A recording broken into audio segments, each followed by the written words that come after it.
আমার বাস্তব জীবনের ছোট্ট একটা অভিজ্ঞতা শোনায় আমি বিদায় নেব রে বাবা। আমার মাদ্রাসায় আজ থেকে প্রায় কয়েক বছর আগের ঘটনা। আমি গভীর রাত বয়ান শেষ করে মাদ্রাসায় ঢুকলাম। তখন আমি মসজিদের পাশে আমার হুজরাখানায় থাকতাম। আমি মাদ্রাসায় ঢুকলাম, আমার একটা স্বভাব ছিল, তখন আমার দারুল আমার জিম্মাদারি ছিল। মাদ্রাসা দিয়ে একটা ঘুল্লা না দিয়া আমি কখনো রাতের বিছনায় শুইতে যাইতাম না। রাত্র তখন 2:45 বাজে। আমি ঢুকার পর দেখি অন্ধকার, পিনপত নিস্তব্ধতা বিরাজ করে। মানুষ ঘুমায়, পশু পাখি ঘুমায়, কিন্তু কি যেন এক আওয়াজ, গুনগুন গুনগুন করে কান্নার আওয়াজ আমার দিলের ভিতরে যেন শিল বিঁধতেছিল। আল্লাহ গো, এই গভীর রাত পশু পাখিরা ঘুমায়, মানুষেরা ঘুমায়, আয় আল্লাহ নর্তকীরা ঘুমায়, ব্যবসাখানার ব্যবসারা ঘুমায়, পাখিরা ঘুমায়, কোনো আওয়াজ নাই। এই বাচ্চাগুলো কারা কাঁদে? এই কান্নার আওয়াজ কোথা থেকে আসে? আমি যখন বারান্দা দিয়ে হাঁটলাম ভাবছি কোনো রুমের মধ্যে কোনো ছাত্রের কোনো সমস্যা কিনা, কেন এত গভীর রাতে কাঁদে। ঘুরে দেখি রুমের ভিতরে কোনো ছাত্র কাঁদে না। হাঁটতে হাঁটতে দেখলাম আমার মসজিদের বারান্দা কেসি গেট দেওয়া, ওই দিক থেকে কান্নার আওয়াজ। হঠাৎ আমি ওখানে গিয়া মোবাইলের আলো জ্বালায়া ভিতরে তাকায়া দেখি মসজিদের বারান্দার ভিতরে আমার মাদ্রাসার হেফজোখানার 2টা বাচ্চা কাঁদতেছে। রাত্র তখন 3টা বাজে, মোনাজাত দিয়া 2জন কাঁদতেছে। 10 কি 9 বছরের 2টা বাচ্চা, হয়তো একটার বয়স 9 হবে আর একটার বয়স 10 বছর। এই বাচ্চা 2টা কাঁদে, ওদের কান্না যেন আমার দিলের ভিতরে শিল বিঁধতেছিল। আল্লাহ, কি যেন ওদের কষ্ট। এই নিষ্পাপ বাচ্চা গুনাহ করে না, জবানে খোদার কোরআন, সিনায় খোদার কোরআন, মাথায় নবীর সুন্নতি টুপি, গায়ে নবীর লম্বা সুন্নতি জামা। এই বাচ্চাগুলো মসজিদের ভিতরে বসে কেন কাঁদে? আমি চাইলাম কাছে যাব, কিন্তু গেলাম না। কারণ চিন্তা করলাম কাছে গেলে তো আর ইবাদত করবে না, মোনাজাত করবে না। আমি রুমে চলে গেলাম ফজরের নামাজের পরে। আমার মসজিদে 6। আমি তখন কাতার দিয়ে হাঁটতেছিলাম আর তালাশ করতেছিলাম বাচ্চা 2টা কোথায়। আমি দেখি এক কর্নারে বৈশা ওরা 2জন একসাথে কোরআন পড়তেছে। একজনে দেখা সূরা ইয়াসিন পড়ে, আর একজনে মুখস্থ ঝুইলা ঝুইলা পড়তেছে। আমি যেটাই ঝুইলা মুখস্থ পড়ে ওর মাথায় হাত দিয়া বললাম, বাবা দোয়া শেষ হইলে তোমরা 2জন আমার রুমে আসবা, তোমাদের সাথে আমার একটু পার্সোনাল কথা আছে। ওরা ভয় পেয়ে গেছে, কেন হুজুর আমাদেরকে রুমে যাইতে বললেন। ওরা ভয়ে ভয়ে কাজু মাজু হয়ে দোয়া শেষ কইরা আমার রুমে গেছে। আমার ফজরের পর একটু ঘুমানোর অভ্যাস, রাতের বেলায় মাহফিল করি, কিন্তু আমি অপেক্ষায় আছি ওরা 2জন আসলে কথা বলা তারপরে বিছানায় শুব। কিন্তু কাছে গিয়া দেখি ওরা খাটের সামনে বৈশা 2জন বসছে, জড়ো সড়ো হয়ে বসছে। আমি একটা ছেলের মাথায় হাত দিয়া বললাম, বাজান সত্যি করে বলবা রাত্র 3টায় তোমাদের এই 2জনকে মসজিদের মধ্যে কাঁদতে দেখেছি, কেন কেঁদেছো? সত্য কথাটা আমাকে একটু খুলে বলবা। এই কথা জিজ্ঞাসা করতে দেরি, তাকায়া দেখি ওর চোখ দিয়া পানি পড়তেছে। দোনোটা বাচ্চা হাও মাও করে কাঁদতেছে। আমার ডাক দিয়া উস্তাদ, আমার বাবা বিশ্ব খাজা বিশ্বয় হলি কেবলা জান, বাবার জন্য কান্দে আমার মায়া। আল্লামা আব্দুল মালেক সাহেব আমার ওস্তাদে মোহতারাম, বর্তমান বাংলাদেশের জাতীয় মসজিদের খতিব, মারকাজুদ দাওয়ার যিনি আমিনুত তালিম, বলেন হুজুরে দেখলে কেউ চেহারা দেখলে কইবেন এটা বড় আলেম, বসে থাকলে মনে হয় যেন আলেমের খাদেম সব বসে রয়েছে। আল্লাহওয়ালাদেরকে চেনা যায় না, বোঝা যায় না। হা হা হা, এরাই আমাদের আকাবেরদের নকশে কদমে চলে। এদের রাস্তাটাই জান্নাতের রাস্তা, এদের রাস্তাটাই সিরাতে মুস্তাকিমের রাস্তা। এই কাসেম নানুতুবি রহমাতুল্লাহ আলাইহি গভীর রাত তাহাজ্জুদের সময় রেল স্টেশনে চলে যাইতেন। দেওবন্দের পাশে একটা দেওবন্দের স্টেশন আছে। সাহারানপুর থেকে বিভিন্ন জায়গা থেকে ছাত্ররা ট্রাং নিয়ে আসতো, গাড়ি নিয়ে আসতো, ল্যাব তোষক নিয়ে মাদ্রাসায় ভর্তি হইতে আসতো। রাতের বেলায় তেমন একটা কুলি থাকতো না, লেবার থাকতো না। আগের যুগে তো আর গাড়ি ছিল না, রিক্সা ছিল না, এই খালি এদিকে খালি ছিল না। আগের যুগে মাথা ছিল, মাথা ডাইকা ডাইকা বোঝা বহন করাইতো। ছাত্ররা ব্যাগ বোঝা নিয়ে মাদ্রাসা আসতে কষ্ট হয়। কাসেম নানুতুবি রহমাতুল্লাহ আলাইহি গভীর রাত স্টেশনের কাছে গিয়ে বসে থাকতেন। নতুন ছাত্র যখন ভর্তি হইতে আসতেন, এ তো জানতো না ইনি কাসেম নানুতুবি। দেখতো যার গাড়টি বেশি কাছে যাইতো, ভাই আপনার গাড়টি নেওয়ার দরকার আছে না নাই? কয় এই মিয়া আমি দেওবন্দ মাদ্রাসায় যাবো, পারবেন নি ওখানে দিয়ে আসতে? পারবো। কয় টাকা নিবেন? কয় টাকা নেবেন? ভাবতো উনি কুলি মানুষ, বোঝা টানতে আসছে, কয় টাকা নেবেন? হযরতে কাসেম নানতুবি ডাক দিয়া বলতো, বাবা আমি এমন একজন লেবার, এমন একজন আমি কুলি মানুষ, এমন একজন লেবার, আমি কোনো পারিশ্রমিক নেই না, আমি বিনা পারিশ্রমিকে তোমার বোঝা বহন করতে চাই। চিৎকার মেরে করেন আল্লাহু আকবার, আরো জোরে বলেন আল্লাহু আকবার। ঈমানের পথে অভিচল থেকে আমার মরণ যেন হয়, তোমারই কাছে মিনতি আমার, তোমারই কাছে মিনতি আমার, মহামহিম দয়াময়। ঈমানের পথে অভিচল থেকে আমার মরণ যেন হয়, ঈমানের পথে অভিচল থেকে আমার মরণ যেন হয়। প্রতিদিন মিথ্যের মুখোমুখি হয়, বেদিন ফাঁসে কেরা করে হইচয়, আজাজিলে সে গমরাহি সুর গানে করে তুলে মোহময়। ঈমানের পথে অভিচল থেকে আমার মরণ যেন হয়, তোমারই কাছে মিনতি আমার, মহামহিম দয়াময়। ঈমানের পথে অভিচল থেকে আমার মরণ যেন হয়। জোরে জোরে বলেন আমিন। কাসেম নানতুবি মাথায় ট্রাং নিস, হাতের মধ্যে ব্যাগ নিছে, কাঁধের মধ্যে ব্যাগ, অথচ উনি বানিয়ে দেওবন তার মাদ্রাসায় ভর্তি হবে, ছাত্রের গাড়টি নিয়ে যায়। মাদ্রাসার সামনে গেলে অন্য হুজুররা দেখে ফেলবে, পুরান ছাত্ররা দেখে ফেলবে। গেটের থেকে 10 হাত আগে গিয়া কয়, এ ভাই এই যে দেওবন মাদ্রাসা আপনি যান, আমি আর সামনে যাব না, এখানে নামায়া দেয়া গেলাম, এখন আপনি একে একে করে আপনার সামানাগুলো ভিতরে নিয়ে যান। এই ট্রাঙ্গার গাড়টি নামায়া দিয়ে আবার যাইতেন স্টেশনে। এইভাবে করে ছাত্রদের বোঝা বহন করেছেন। এরাই ছিল আমাদের আকাবের, এরাই ছিল আমাদের পূর্বসূরি। কথা ঠিক না ব্যাটিক যারা কা, এটা হলো আলেমদের ক্যারিয়ার, এটা হলো আলেমদের ক্যারিয়ার। হুজুর আমাদের দেশের যারা আছে এরাও যায়, হ্যাঁ এরা অস্ত্র ঠেকায় কয় গাড়টিটা আমার দিয়া দাও।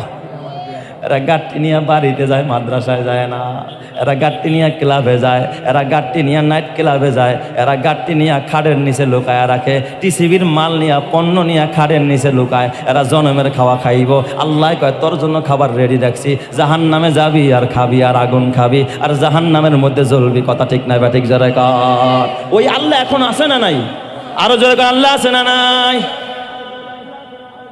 এই জন্য আল্লাহ বলে ইমানদারের 2 নম্বর আলামত, ওয়া ইজা তুলিয়াত আলাইহিম আয়াতুহু যাদাতুহুম ঈমানা। মুমিনের সামনে কোরআন পড়লে মুমিনের ঈমান বেড়ে যায়।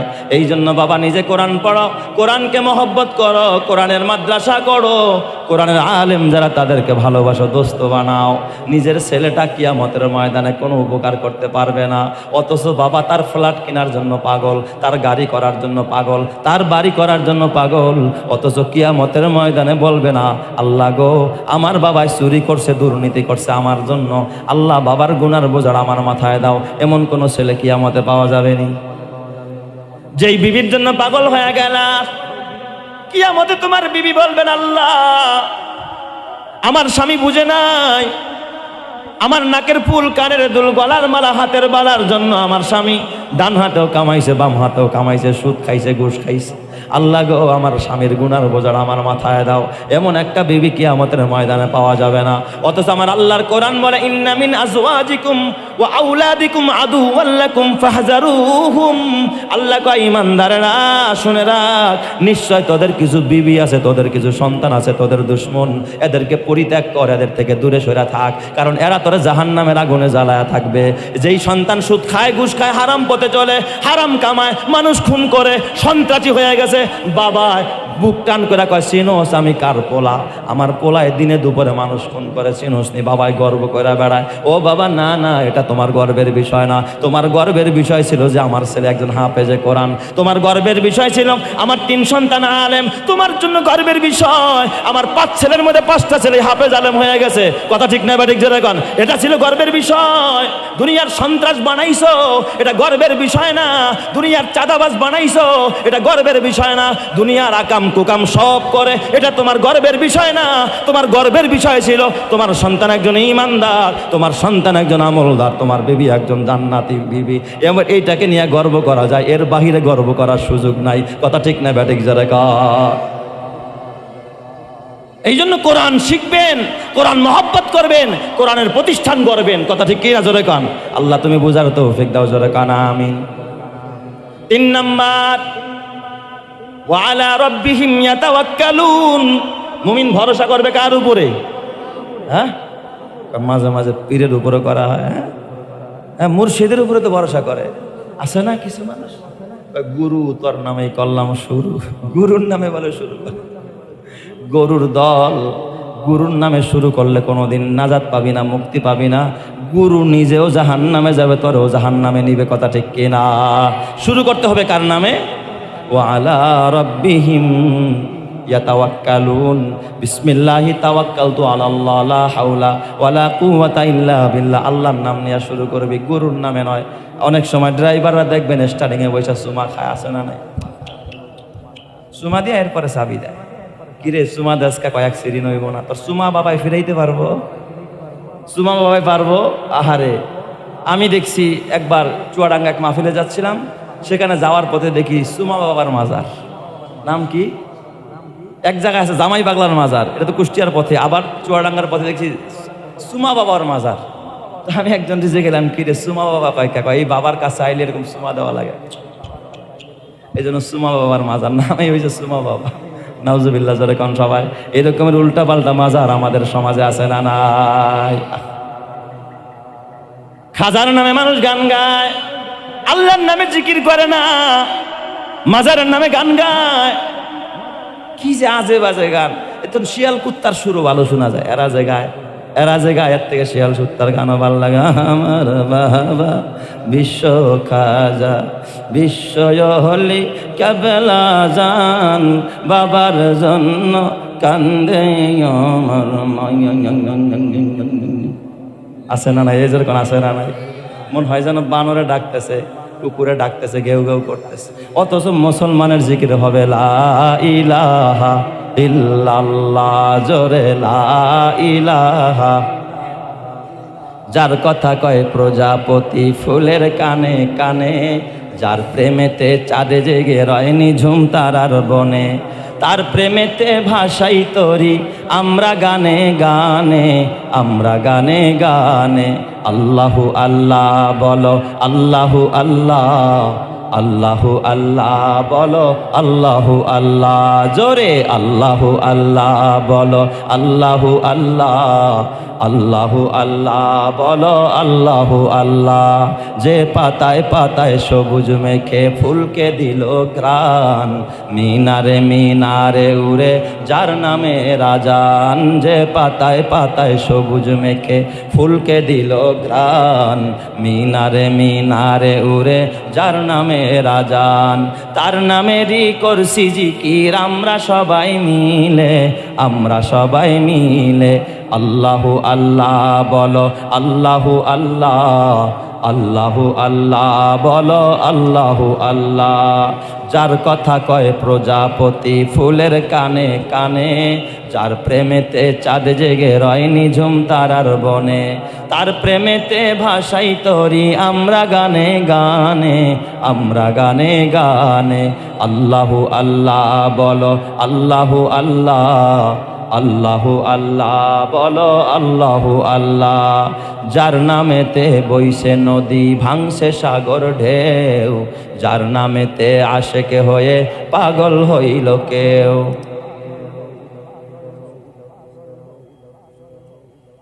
যার নামেতে বইছে নদী ভাঙছে সাগর ঢেউ, যার নামেতে আশেক হয়ে পাগল হইল কেউ, তার নামেরই করছি জিকির আমরা সবাই মিলে, আমরা সবাই মিলে। আল্লাহু আল্লাহ বলো, আল্লাহু আল্লাহ, আল্লাহু আল্লাহ বলো, আল্লাহু আল্লাহ, নারায়ে তাকবীর। এ আমার বাবা, এই জন্য খবরদার আল্লাহর উপর ভরসা করো। 4 নম্বর, আল্লাযীনা ইউকিমুনাস সালাহ, যারা 5 ওয়াক্ত নামাজ পড়ে, এটা হলো ইমানদারের 4 নম্বর আলামত। 5 নম্বর আলামত, মিম্মা রাযাকনাহুম ইউনফিকুন, সত্যিকারের মুমিন তারা, সত্যিকারের ইমানদার তারা যারা আল্লাহর দেওয়া সম্পদ আল্লাহর রাস্তায় খরচ করে। আল্লাহর দেওয়া সম্পদ আল্লাহর রাস্তায় খরচ করো। হ্যাঁ মুমিন, গুনার রাস্তায় খরচ করতেছো, টিভি কিনছো, এটা গুনার রাস্তা। অ্যান্ড্রয়েড সেট চালাও, মোবাইল চালাও, এটা গুনার রাস্তা। ডিশেল লাইন চালাও, এটা গুনার রাস্তা। গুনায় গুনায় জীবনটা কাটাইল, আল্লাহর পথে খরচ করলা না। অথচ কত মাদ্রাসা দেখো, এই যে মুআল্লিম ট্রেনিং সেন্টার, এখানে অনেক অসহায় ভাইরাও ট্রেনিং নেয়। সারা পৃথিবীর ভিতরে, বাংলাদেশের ভিতরে এরা কোরআনকে সহি শুদ্ধভাবে কোরআন শিখায়, হাতে কলমে ধৈরা ধৈরা এরা কোরআন শিখায়। এই কোরআনের ছাত্রকে ভালোবাসো, আলেমকে মহব্বত করো। অত অনেক গরিব অসহায় এতিম বাচ্চারা এই মাদ্রাসাগুলোতে পড়াশোনা করে। আমার বাস্তব জীবনের ছোট্ট একটা অভিজ্ঞতা শোনায় আমি বিদায় নেব রে বাবা। আমার মাদ্রাসায় আজ থেকে প্রায় কয়েক বছর আগের ঘটনা। আমি গভীর রাত বয়ান শেষ করে মাদ্রাসায় ঢুকলাম। তখন আমি মসজিদের পাশে আমার হুজরাখানায় থাকতাম। আমি মাদ্রাসায় ঢুকলাম, আমার একটা স্বভাব ছিল, তখন আমার দারুল আমার জিম্মাদারি ছিল। মাদ্রাসা দিয়ে একটা ঘুল্লা না দিয়া আমি কখনো রাতের বিছনায় শুইতে যাইতাম না। রাত্র তখন 2:45 বাজে। আমি ঢুকার পর দেখি অন্ধকার, পিনপত নিস্তব্ধতা বিরাজ করে। মানুষ ঘুমায়, পশু পাখি ঘুমায়, কিন্তু কি যেন এক আওয়াজ, গুনগুন গুনগুন করে কান্নার আওয়াজ। আমার দিলের ভিতরে যেন শিল বিঁধতেছিল। আল্লাহ গো, এই গভীর রাত পশু পাখিরা ঘুমায়, মানুষেরা ঘুমায়, আয় আল্লাহ নর্তকীরা ঘুমায়, ব্যবসাখানার ব্যবসারা ঘুমায়, পাখিরা ঘুমায়, কোনো আওয়াজ নাই। এই বাচ্চাগুলো কারা কাঁদে? এই কান্নার আওয়াজ কোথার থেকে আসে? আমি যখন বারান্দা দিয়ে হাঁটলাম, ভাবছি কোনো রুমের মধ্যে কোনো ছাত্রের কোনো সমস্যা কিনা, কেন এত গভীর রাতে কাঁদে। ঘুরে দেখি রুমের ভিতরে কোনো ছাত্র কাঁদে না। হাঁটতে হাঁটতে দেখলাম আমার মসজিদের বারান্দা কেসি গেট দেওয়া, ওই দিক থেকে কান্নার আওয়াজ। হঠাৎ আমি ওখানে গিয়া মোবাইলের আলো জ্বালায়া ভিতরে তাকায়া দেখি মসজিদের বারান্দার ভিতরে আমার মাদ্রাসার হেফজোখানার 2টা বাচ্চা কাঁদতেছে। রাত্র তখন 3টা বাজে, মোনাজাত দিয়া 2জন কাঁদতেছে। 10 কি 9 বছরের 2টা বাচ্চা, হয়তো একটার বয়স 9 হবে আর একটার বয়স 10 বছর। এই বাচ্চা 2টা কাঁদে, ওদের কান্না যেন আমার দিলের ভিতরে শিল বিঁধতেছিল। আল্লাহ, কি যেন ওদের কষ্ট। এই নিষ্পাপ বাচ্চা গুনাহ করে না, জবানে খোদার কোরআন, সিনায় খোদার কোরআন, মাথায় নবীর সুন্নতি টুপি, গায়ে নবীর লম্বা সুন্নতি জামা। এই বাচ্চাগুলো মসজিদের ভিতরে বসে কেন কাঁদে? আমি চাইলাম কাছে যাব, কিন্তু গেলাম না। কারণ চিন্তা করলাম কাছে গেলে তো আর ইবাদত করবে না, মোনাজাত করবে না। আমি রুমে চলে গেলাম ফজরের নামাজের পরে। আমার মসজিদে 6। আমি তখন কাতার দিয়ে হাঁটতেছিলাম আর তালাশ করতেছিলাম বাচ্চা 2টা কোথায়। আমি দেখি এক কর্নারে বৈশা ওরা 2জন একসাথে কোরআন পড়তেছে। একজনে দেখা দেখা সূরা ইয়াসিন পড়ে, আর একজনে মুখস্থ ঝুইলা ঝুইলা পড়তেছে। আমি যেটাই ঝুইলা মুখস্থ পড়ে ওর মাথায় হাত দিয়া বললাম, বাবা দোয়া শেষ হইলে তোমরা 2জন আমার রুমে আসবা, তোমাদের সাথে আমার একটু পার্সোনাল কথা আছে। ওরা ভয় পেয়ে গেছে, কেন হুজুর আমাদেরকে রুমে যাইতে বললেন। ওরা ভয়ে ভয়ে কাজু মাজু হয়ে দোয়া শেষ কইরা আমার রুমে গেছে। আমার ফজরের পর একটু ঘুমানোর অভ্যাস, রাতের বেলায় মাহফিল করি, কিন্তু আমি অপেক্ষায় আছি ওরা 2জন আসলে কথা বলা তারপরে বিছানায় শুব। কিন্তু কাছে গিয়া দেখি ওরা খাটের সামনে বৈশা 2জন বসছে, জড়ো সড়ো হয়ে বসছে। আমি একটা ছেলের মাথায় হাত দিয়া বললাম, বাজান সত্যি করে বলবা, রাত্র 3টায় তোমাদের এই 2জনকে মসজিদের মধ্যে কাঁদতে দেখেছি, কেন কেঁদেছো? সত্য কথাটা আমাকে একটু খুলে বলবা। এই কথা জিজ্ঞাসা করতে দেরি, তাকায়া দেখি ওর চোখ দিয়া পানি পড়তেছে। দোনোটা বাচ্চা হাওমাও করে কাঁদতেছে। আমার ডাক দিয়া, উস্তাদ আমরা 2জন আপন ভাই, আমি বড়, আমার ছোট ভাই। আমরা দুজন হেফজখানায় পড়ি, আমার দুই ভাই হেফজখানায় পড়ি, আমার বাবা নাই। হুজুর আমার মা মানুষের বাড়িতে কাজের বুয়া, থালা বাসন মাজে। আমার বাবা ইন্তেকাল হওয়ার পর আমাদের পরিবারের মধ্যে বড় অসহায়ত্ব চলে আসে হুজুর। আমার ছোট ভাইয়ের কয়েকদিন যাবৎ চিকুনগুনিয়া জ্বর, শরীর ব্যথা, খাইতে পারে না। গতকালকে এক লোকমা খাবার খায় নাই। আসরের পরে আমার ডাক দিয়া কয়, ভাইয়া একটা বনরুটি কিনে দাও, চিনি দিয়া গোলায় দেখি পানিতে ভিজায় ভিজায় খাইতে পারি কিনা। হুজুর কসম আল্লাহর, তখন একটা রুটির দাম ছিল 60 টাকা। কয় 60টা টাকা আমার কাছে নাই যে আমি রুটি কিনে দিব। কয় হুজুর আমার কাছে টাকা ছিল না। আমি ওরা ডাক দিয়া বললাম, ভাই রে বিকেলবেলা আমি বাসায় যাব, মায়ের কাছ থেকে টাকা আই না, আমি তোরে টাকা দিব, তোরে রুটি কিনে দিব। ঠিক আমি বাসায় গিয়া দেখি আমার মা ঘরের মধ্যে অসুস্থ। আমার ছোট্ট বোনটাও মায়ের কোলে কাঁদতেছিল। মাকে বললাম, মা টাকা লাগবে, ছোট ভাই অসুস্থ, আর ওষুধ কিনে দিব, আরে খাবার কিনে দিব। মা ডাক দিয়া কয়, বাবা চাল ডাল কেনার মতো টাকা ঘরে নাই, বাড়ি ভাড়া চায়, বাড়িওয়ালা বলছে বের করে দিবে, টাকা না দিলে আমি কোত্থেকে টাকা দিব। হুজুর আমি খালি হাতে মাদ্রাসায়, আমার ভাইটা গতকাল সারাদিন কিচ্ছু খাইতে পারে নাই, রাতের বেলায় সবাই ঘুমায়, আমার তো আর ঘুম হয় না, আমার ভাইটাও ঘুমায় না। আমি কাছে গিয়া ডাক দিয়া বললাম, ভাইরে চল, আজকে যদি আমার বাবাই থাকতো, বাবাই ভিক্ষা করে হলো আমাদের পাশে আইসা দাঁড়াইতো। আমাদের দেখার মতো কোনো মানুষ নাই, ভাই চল, যিনি এতিম বানাইছে তার কাছে যাই। তাই হুজুর গভীর রাত্রে উঠা একটু আল্লাহর কাছে কাঁদছি, আল্লাহর কাছে বলছি, আল্লাহ যেন আমাদের এই দুর্দশা দূর করে দেয়, আল্লাহ যেন আমাদের প্রতি রহম করে। ওর কথায় যেন আমার হৃদয়টা একবারে ভেঙে চৌচির হয়ে গেল। পকেটে যা ছিল বের করে দিলাম, বাবা নে। ওরা আমার পা জড়ায় ধরে কান্দে আর কয়, হুজুর লাগবে না, দোয়া করেন আল্লাহ যেন বড় আলেম বানায় দেয়। এ আমার বাবা, তারপর আমি জোর করে দুইজনে 2000 আর 1000 টাকা দিলাম, তোর মাকে দিবি। এ আমার বাবা, তোমার সন্তান তো বাবা বলে ডাকে, সুইটার চায়। এতিম বাচ্চাগুলো মাদ্রাসার কোরআনের আলেম ওলামারা বড় কষ্ট করে, চাওয়ার জায়গা নাই, এদের পাশে গিয়া দাঁড়াও, আমার আল্লাহ কিয়ামতের ময়দানে তোমাকে নবীর সুপারিশ মিলায়া জান্নাতে করে দিবে। কথা ঠিক না বা ঠিক জোরে কর।